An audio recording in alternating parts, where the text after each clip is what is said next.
যিসকলে আমাক খিলঞ্জীয়াৰ পৰা আঁতৰত ৰাখিছে তেওঁলোকতকৈ আমি বহুত পুৰণি খিলঞ্জীয়া। আমি এইখন দেশৰ ভূমিপুত্ৰ আৰু আমি খিলঞ্জীয়া আজি স্পষ্ট হ'ল। গতিকে এই কথা আমি গোটেই অসমবাসী বঙালী সম্প্ৰদায়ক আমি জনাব লাগে আৰু আমাৰ অধিকাৰ সাব্যস্ত কৰাৰ কাৰণে আমি ইতিমধ্যে আগবাঢ়িছোঁ বুলি আমাৰ আজি অভিমত। আসাম 24 ডিজিটেল নিউজৰ মানে হিতান আৰু সেইটো চিফ মিনিষ্টাৰৰ সাক্ষাৎকাৰত কৈছে অসমীয়া জাতি সংকটত। ইতিমধ্যে অসমীয়া জাতি সংকটত বুলি বিভিন্ন সংগঠনে মিটিং ইত্যাদিও কৰি আছে। মই সেইটো কোৱা নাই, সেইটো কোনো ইনচাল্টো নহয়, কোনো আক্ৰমণো নহয়। এই কথাটো আমি এইকাৰণেই লিখিছোঁ কিতাপখন যে এই তেওঁলোকৰ শিতানটো দি মই এটা কিতাপ লিখি দিব পাৰোঁ নেকি শ্বৰ্ট। 14 দিনত মই 58 পেজৰ এই কিতাপখন ওলাই দিলোঁ। কাৰণ এই কি সংকটত পৰিছে মই জানামতে অসমীয়া জাতিৰ আয়ুস বহুদিন আছে। অসমীয়া জাতি বাচি থাকিব, পৃথিৱী থাকে মানে থাকক, সেইটো হ'ব নালাগে। কিন্তু নিউজত কিয় আহে অসমীয়া জাতিৰ আয়ুস আৰু বেছি দিন নাই, কি পালে তেওঁলোকে? আৰু চিফ মিনিষ্টাৰ ক'লে অসমীয়া জাতি সংকটত।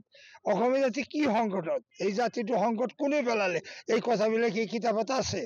আৰু সাংবাদিক মহলে যে কৈছে যে অসমীয়া জাতিৰ আয়ুস বেছি দিন নাই, সেই কথাটো তেওঁলোকে সোধা হৈছে অন্য অন্য জাতিৰো আয়ুস আছে না নাই, তেওঁলোকৰ সংকট আছে না নাই, কেৱল অসমীয়াৰে সংকট?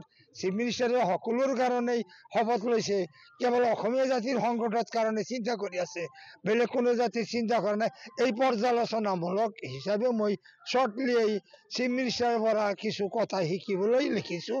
আৰু সাংবাদিকসকলেও যাতে এইটো সতৰ্কতাতে নিউজ কৰে তাৰ কাৰণে মই অলপ সতৰ্ক কৰিছোঁ।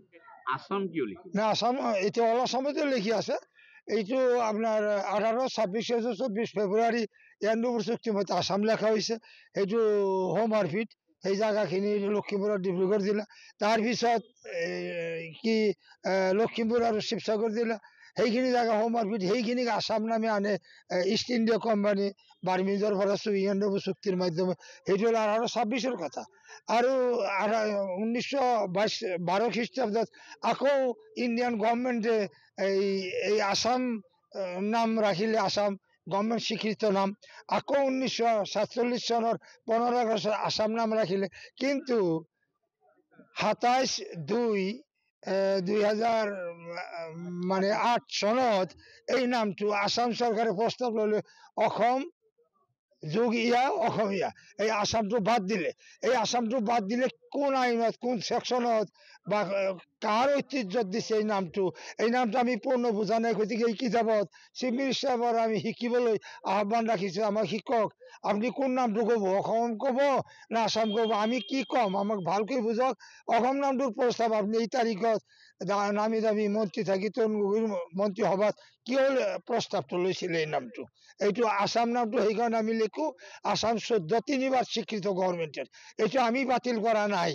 এতিয়া চৰকাৰে কৰিলে আমাক ক'ব লাগিব কাৰ ঐতিহ্যত অসম নামটো ৰাখিছে। মুছলমানে হিন্দুৰ মাটি কিনিব নোৱাৰে, এইটো চিফ মিনিষ্টাৰক মই প্ৰত্যাহ্বান জনাইছোঁ। তেওঁ যদি হিম্মত আছে, তাকত আছে, পাৰ্লিয়ামেণ্টত সেইটো পাছ কৰক। এইটো নেবাৰ নোৱাৰে। এইটো DC SP চব বহাই লৈছে, তেওঁলোকক কাণে কাণে মাতি নি বন্ধ ৰাখিছে। এইটো বন্ধ নাথাকে, তেওঁৰ গভৰ্ণমেণ্ট থকা পৰ্যন্ত থাকিব।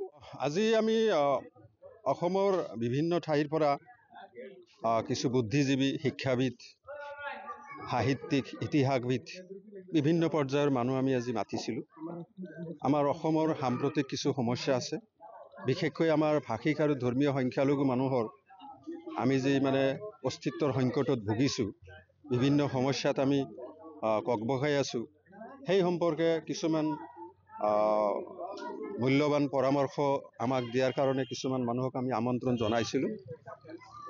আমাৰ MC কলেজৰ প্ৰফেচাৰ আব্দুল ছামাদ চাহাব আহিছিলে, প্ৰমুখ্যে আমাৰ বৰপেটাৰ ওচৰৰে আমাৰ মুৰব্বী তথা ভাল সাহিত্যিক, ইতিহাসবিদ, গৱেষণাকাৰী ব্যক্তি দেৱান চাহাব আমাৰ মাজত আহিছিলে। লগতে আমাৰ অন্যান্য সাংবাদিক বন্ধুসকল আহিছিলে, বিভিন্ন সংস্থাৰ সভাপতি সম্পাদকসকল আহিছিলে। আমাৰ এই মানুহখিনিক মাতি আমি আমাৰ অসমৰ সাম্প্ৰতিক সমস্যা বা আমি ভাষিক বা ধৰ্মীয় সংখ্যালঘু মানুহসমূহে যি সমস্যাত ভুগি আছোঁ, আমি আমাৰ সাংবিধানিক অধিকাৰৰ পৰা বঞ্চিত হৈছোঁ, দেশৰ আইনী সুৰক্ষাৰ পৰা আমি বঞ্চিত হৈছোঁ, এইবিলাক কথাই আমাৰ বিভিন্ন মহলত আলোচনা হৈছে আৰু এই আলোচনা হোৱাৰ পৰা আমি আমাৰ সমস্যাটো আৰু ভৱিষ্যতে আমি এটা অলপ বহলকৈ বিস্তৃতভাৱে এটা আলোচনা চক্ৰ পাতিব বিচাৰিছোঁ। গতিকে আমি আমাৰ আজি তেনেকুৱা বিশেষ কোনো সমস্যা আলোচনা হোৱা নাই, সৰ্বাংগীনভাৱে সকলো সমস্যা লৈ আমি আলোচনা কৰিছোঁ। গতিকে আগন্তুক দিনত আমি এই বিষয়ে আৰু এটা বহল বিস্তৃতভাৱে আৰু এটা অভিৱৰ্তন পতাৰ কাৰণে চেষ্টা কৰিছোঁ আৰু এইটো আজিৰ সভাই আমাক সন্মতি প্ৰদান কৰিছে।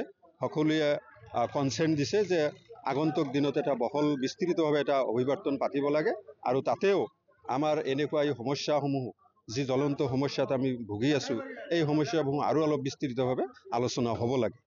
আমাৰ মাজৰ মানে শিক্ষা দীক্ষাৰ সমস্যা আছে, চাকৰি বাকৰিৰ সমস্যা আছে, আৰু মূল কথা হ'ল আমাৰ যিটো ভূমিস্বত্ব, আমাৰ যিটো মাটিৰ টাইটেল, আমাৰ যিটো মেটিপাট্টা মানে মাটি আমাক দিব লাগে বসুন্ধৰাৰ আণ্ডাৰত, আমাৰ কোনো মানুহক এই মাটি এই বসুন্ধৰাৰ আণ্ডাৰত মাটি দিয়া হোৱা নাই।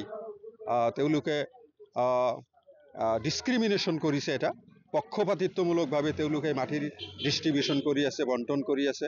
আমাৰ মানুহবিলাক আজিৰ পৰা 100-150 বছৰ আগতেও যিবিলাক মাটিত বসবাস কৰি আছে, মাটি দখল কৰি আছে, সেই মাটিত তেওঁলোকৰ দৰখাস্ত লোৱা হয় ঠিকে, কিন্তু সেই মানুহখিলাৰ নামত কোনো মাটিৰ এলটমেণ্ট এতিয়ালৈকে দিয়া হোৱা নাই। এইটোৱে আমাৰ এটা মূল সমস্যা।